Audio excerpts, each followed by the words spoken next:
Moving on from the SLP topic, insurance, I was going to touch on that and just for folks that have not sat on our committee,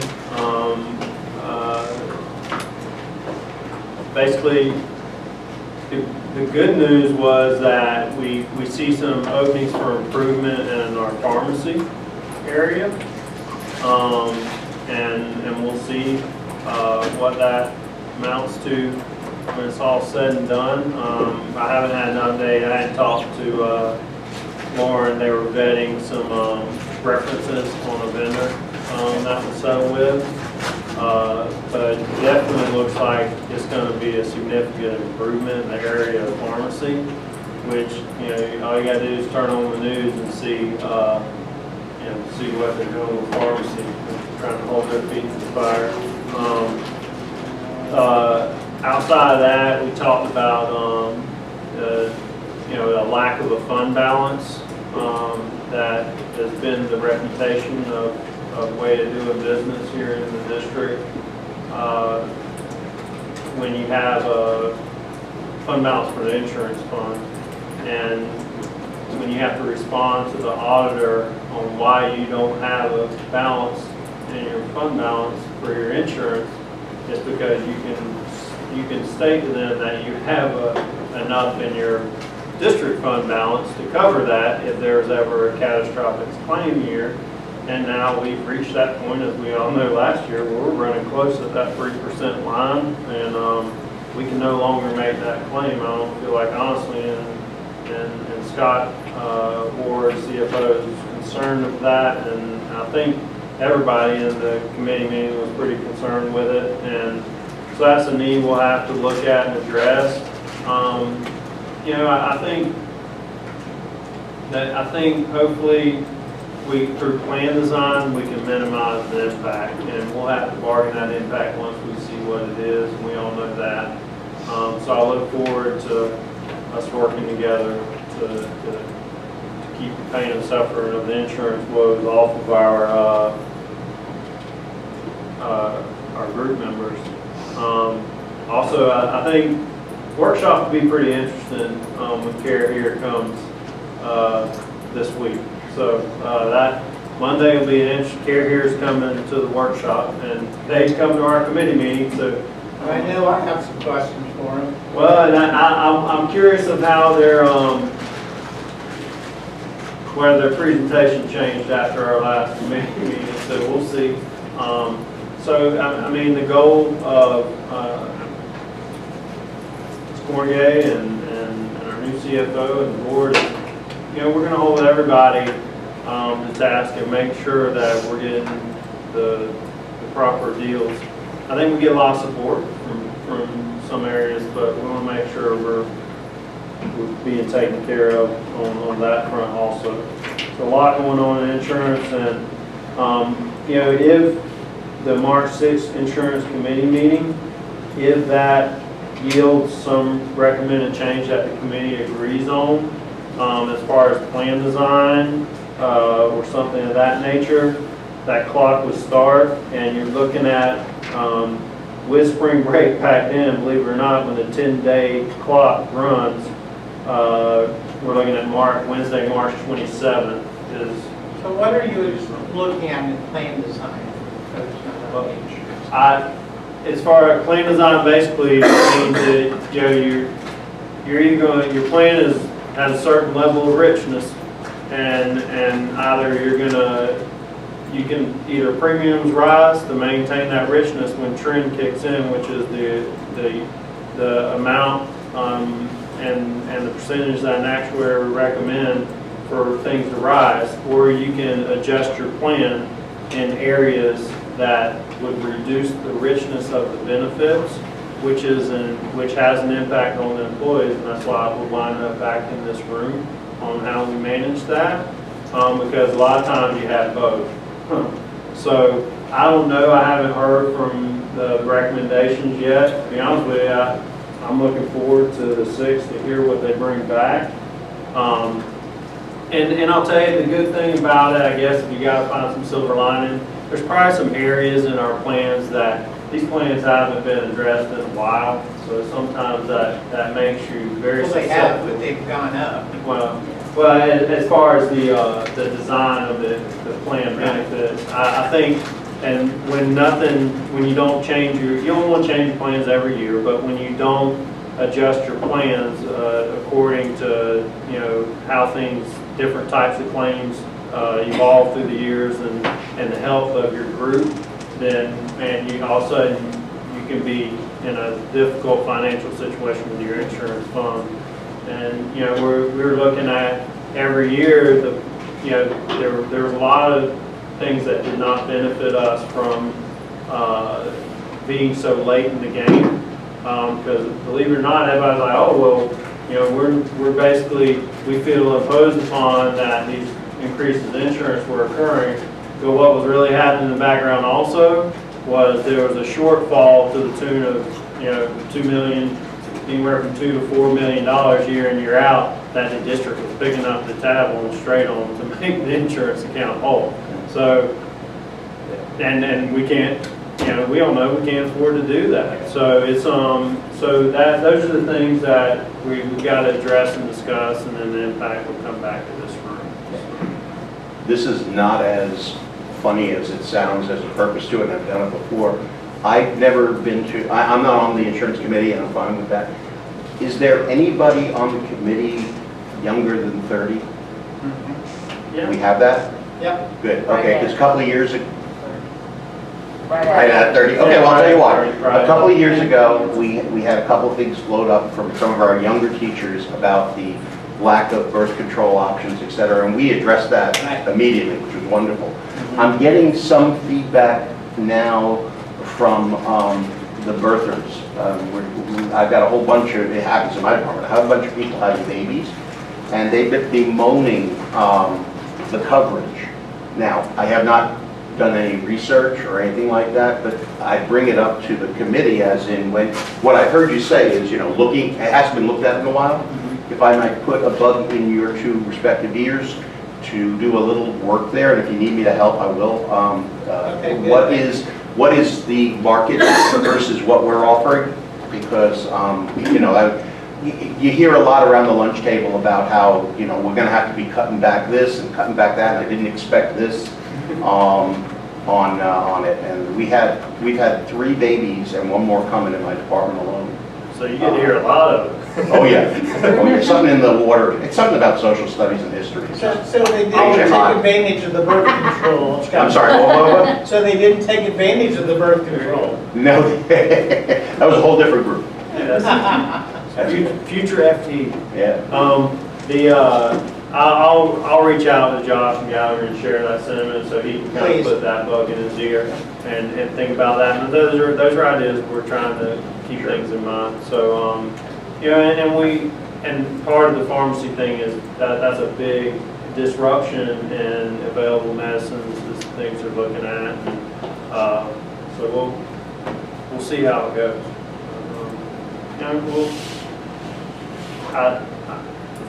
I'm really, really interested just to see what the outcome is with that. The next thing bullet I had was compensation, and we've got different priorities. I know you guys established some priorities last full session that have not been forgotten. So I think as we look at, I spent the last time in between and prior to that looking, how are different ways that statutes are being interpreted. And so I just want to tell you when the compensation comes, when we come to talk about that, exploring some ideas of defining statute a little bit differently. As far as what you determine as an adjustment, whether an adjustment is defined as a dollar amount or as a percentage. So if that means anything to you, that's kind of where I'm exploring. You know me, we'll keep it legal, but we're also we want to do what's one of the benefits of our new CFO is he's seen a lot. He's been an auditor. He has a lot of deep contacts, so we can explore a little easier on what other folks are doing and have been able to do. So the other issue, compensation-wise, I feel like it's going to be interwoven, and we're going to need help from LCEA as a whole, maybe not as a bargaining unit, but as a team member. And we're going to have to address, we've got schools that are staffing critical. I mean, it's going to be extremely critical coming in the next school year, and coming up with certain ways that we can incentivize to get some of our most skilled teachers to those positions that are in these difficult to staff schools. What's that? Kind of like the old lift pressure. I don't see it, and I thought about that too, but I'm not sure that's exactly what the lift was. But that was the intent of lift when it was developed. I think there might have been a portion, but it seems like from an outsider coming in and not being here for the formation of it, And I got it as a leadership pipeline. I was there in the formation, Yeah. and there were folks who saw it as being a pipeline to administration, and I argued against that, and that's why a teacher highly effective, 3 years was a $3,000 to keep them in Title I schools. And that was a battle I had with the county administration, because they saw it as a pipeline to be an administrator. The teachers did not. So, yeah, but that was part of the original intent of that. Makes sense. Well, and so. I guess I have the institutional knowledge. Well, and you do, and that's what I'm saying. It's going to be it's going to take a team effort to get there, and it's things like programs that Ben's touched on in the past with, Dual pathing. Yeah, and it's a teacher leader is not the same as you know what I mean? And so we're going to need your assistance, and there's going to have to be obviously dedicated incentives to that direction. So if you guys can be thinking about that. And we all know we're at the will of our legislature. Session closes May 3rd, I think, is what's on the calendar. And it opens March 5th. Yeah. So. So wear red on March 3rd, 4th. March 4th. March 4th, wear red. Y'all heading to Tallahassee? No, but we have people who are doing statewide events. The letter to the editor that Frank Wood kind of started off our local effort. So Okay. there might be some things going on in your schools too. There's new administration at FEA. All we can do is hope that they are more confident than the previous, or more focused than the previous administration at FEA. And I think. And they are since. You get the swirl, and you know what I mean? I get it. Everything's been fight, swirl. So I think sometimes the new administration and you guys' organization with a new direction, I think that could be a good thing. So I hope that works for y'all. We'll let you know. We'll let you know. I know, I get it.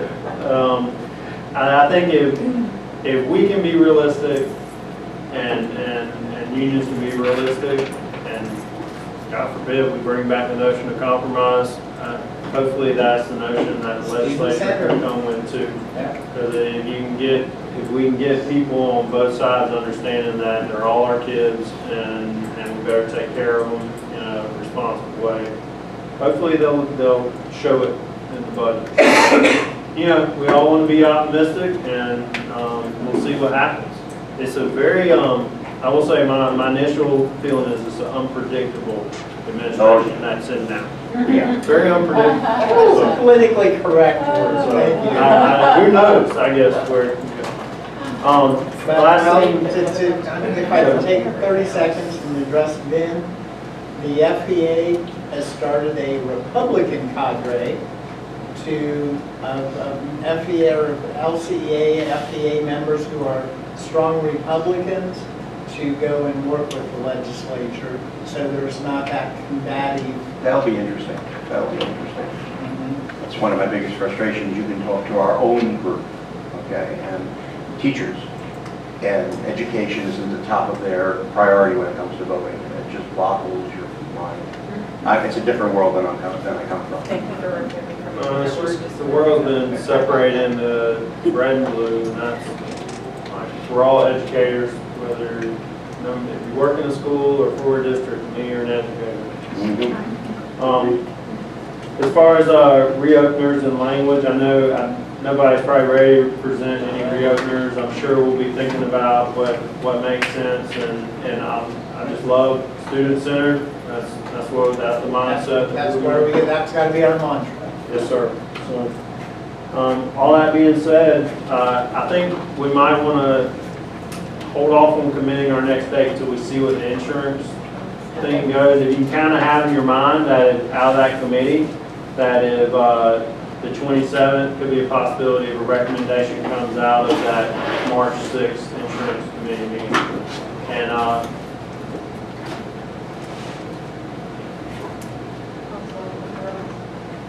okay. And it would likely be feasible. I can come back with some feedback on SLPs at that time also. Okay. Does anybody have anything else? Just one brief, Okay. I don't know whether it's a positive or negative, but I've been re-elected for 2 more years. Congratulations on that, sir. For that, I would assume that's unopposed. Unopposed. I didn't see you out campaigning. Unopposed. All right, well, I think consistency is key within the district. So look forward to continuing work with you. I take some responsibility for this under discussion of bills and timeline. I do want to try to get supplement into the discussions again. Okay.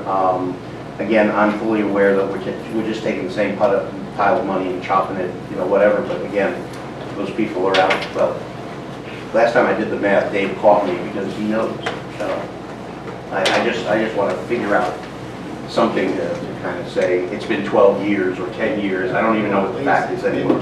10 years, give or take. It's at least been that. Yeah, and you know, what they contribute just boggles my mind sometimes. Yeah, I've coached, you know what I mean? And I've done things not coaching, FBLA and things like that. And, yeah. And I think that I had that as a bullet listed down there, but I was like, all right, well, that doesn't, I know it's going to be a topic, and I know we're going to discuss it. So I think if you guys can help me align where the priorities are in those, that's going to be very helpful. Because as I explore, some spots are competitive, some of them aren't, and then some are just ultra low, and the superintendent expressed that to me numerous times. So, we'll be looking to see what we can do there. We just got to establish some common priorities. Cool. All right. All right, thank you very guys. much. Thank you. I think it's going to be great. You're going to see it. It was all. So Brenda, you got a STEM night, huh? Yes. See. That's even better. Yes.